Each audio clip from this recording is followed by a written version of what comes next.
Baik murid-murid, hari ini kita akan belajar tentang latar belakang negara bangsa sebelum kedatangan Barat. Alam Melayu telah lama mempunyai kerajaan yang tersusun, malah kewujudannya bermula sejak abad pertama Masihi lagi. Kerajaan terawal ialah Kerajaan Funan yang muncul pada abad pertama Masihi. Kerajaan ini menjadi pusat perdagangan penting di rantau Asia Tenggara.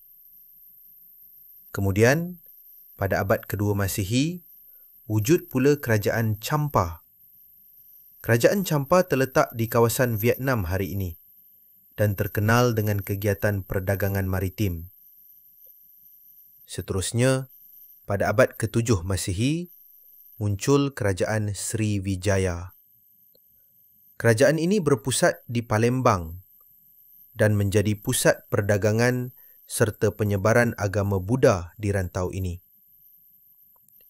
Selepas itu, pada abad ke-15 Masihi, muncullah kerajaan yang sangat penting dalam sejarah kita, iaitu Kesultanan Melayu Melaka. Melaka berkembang sebagai pusat perdagangan antarabangsa dan pusat penyebaran agama Islam di alam Melayu.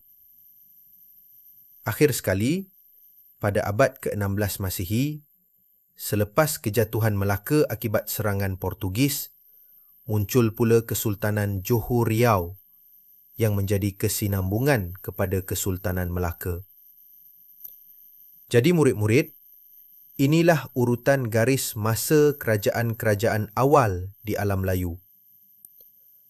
Abad pertama, Kerajaan Funan. Abad kedua, Kerajaan Champa. Abad ke-7, Kerajaan Sriwijaya. Abad ke-15, Kesultanan Melayu Melaka. Abad ke-16, Kesultanan Johor Riau. Kesimpulannya, kerajaan-kerajaan ini telah meletakkan asas kepada pembentukan negara bangsa di rantau alam Melayu yang kita warisi pada hari ini. Sekian, terima kasih. Jumpa lagi dalam sesi pembelajaran yang akan datang.